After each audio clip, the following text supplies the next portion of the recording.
Chicago was a hustling town. Chicago was a town where you could come and survive because Chicago held out a political hand to black folks because it was building a dynasty on black political muscle.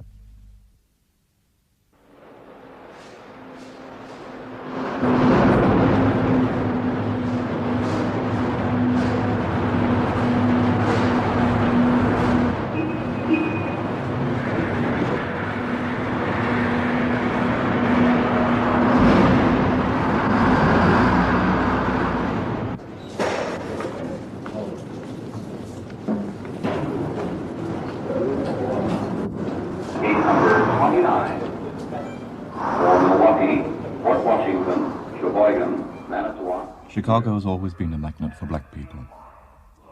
And those who arrive today are only the latest in a wave of migration from the South that began during the boom years of the Second World War. It was these people who were responsible for reviving country-style blues in Chicago. Well, I was walking, in a strange city, and I could see a police stand on every corner in town. Oh, boy, can't ride this train. Oh, boy, you can't ride this train. Oh, boy, you can't ride this train.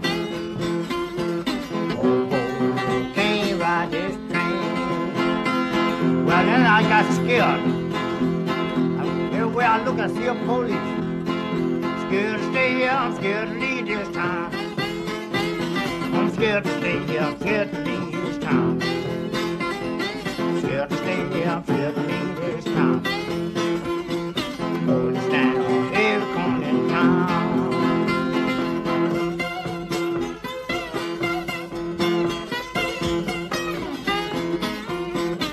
Oh boy, I'm a long way from home. Oh boy, I'm a long way from home. Oh boy, I'm a long way from home. By that time I could hear the train, it was coming. It was flowing down like this.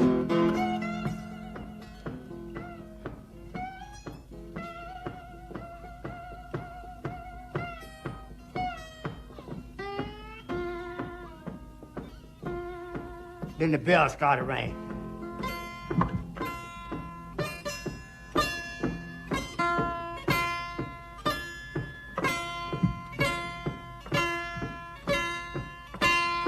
Oh boy, long way from home. Oh boy, long way from home. Oh boy, can't ride this train.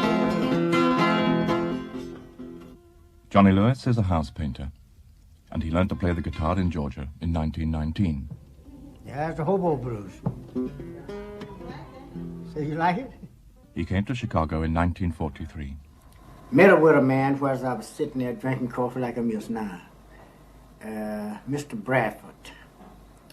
He was looking for a painter. He kept talking, and I went to tell him about I could paint.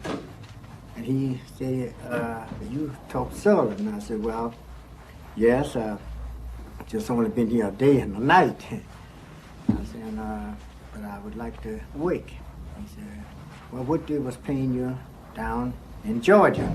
I said, well, they was paying me $1 an hour. He said, well, I'll give you $1. I said, I'll give you, make it better than that. I'll give you $1.25.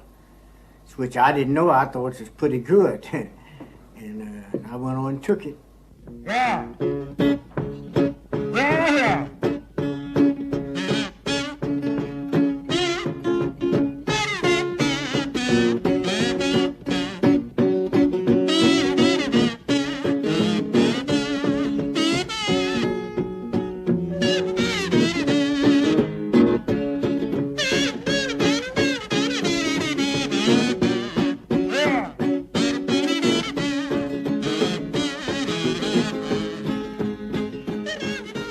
Most people came north for the same reasons as Johnny Lewis. Compared to what they had back home, Chicago was a city of opportunity. You could take a shoe shine box and make yourself a couple of dollars. Well, I was working on a pop truck, and I worked a week for, I didn't get but $2 for it. I was supposed to get about $5, and I only got $2. I worked for the dockyard and steel mill and glass companies, and I worked just about all over Chicago.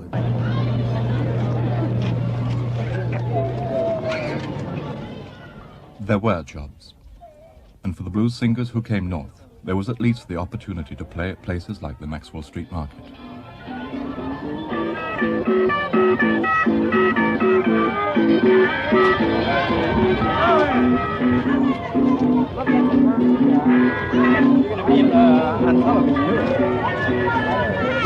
We're looking at that construction right there.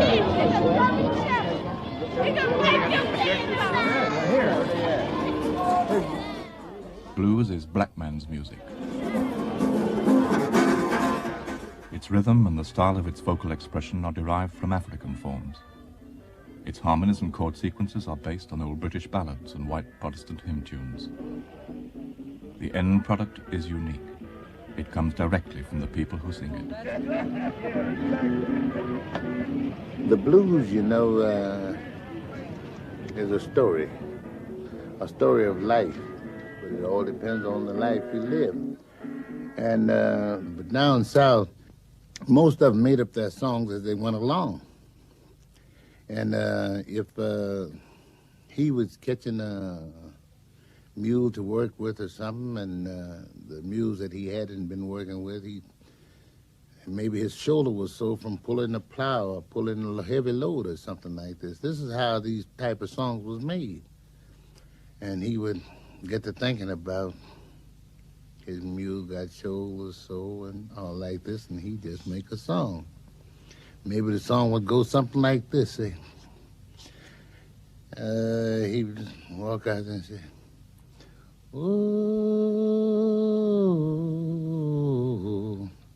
I done plowed old Susie, I done plowed old Belle. You know I can't find a mule with a shoulder well." Musically, the blues has evolved a long way from songs like this. But the themes have remained the same. The pain of lost love, loneliness, misfortune, oppression, hard times. These troubles, which black people hoped to leave behind in Mississippi, stayed with them in Chicago. What happened is that the fantastic despair of black people coming north. There was so much expectation for change. People have always seen the city as being the place of the future. Black people did too, except that they found that the future was compromised by a lot of hopelessness. It's true that some of us made our way, but a lot of us stumbled in the process. A lot of depressions occurred. A lot of slum housing overcrowded our lives. And I came to Chicago, and I had a basement apartment, and I was paying $125 a month for a basement apartment. Now, if that's what the basement's going for, you know what the first floor, second floor, and third floor is going for. Now, that was good because I could find a place. Now, it don't bother me too much because I can go out and find my pal, John, rent him a room for $10. So that's $40 a month I got coming in. And my cousin's coming to town, I rent him a room for $10. So that's $80. So now, the interesting thing is a black man pays more for a basement apartment than white folks pay for a note on their house. It's the hassle that we're in. Now, consequently, what happens, that I'm in the basement apartment, I have an automobile. The two gentlemen that rents with me have an automobile. Now, you got 3 cars in front of a house that has space for one just in the basement. Now, go all the way up that house where everybody else has split that house up the same way, and you might have 14 automobiles, man, for 2 houses. So then somebody got to park 7 blocks away in that whole community. So if I can't watch my car, it's easy for you to break into it. Now, my insurance goes up. Okay? I make less than you on your job, and my dues is more because of a racist system. Now, with more cars in the community and the same amount of small streets that white folks have, there's more accidents. And so consequently, I'm a bad risk. And so all of these pressures and all of these hassles and all of these fallacies make me different. Many black folks is not sophisticated enough to sit down and know what it is, but the nervous system feels it. And this is what we relate to, and this is what we react to. Then the world want to know what this all about, but I know I'm here.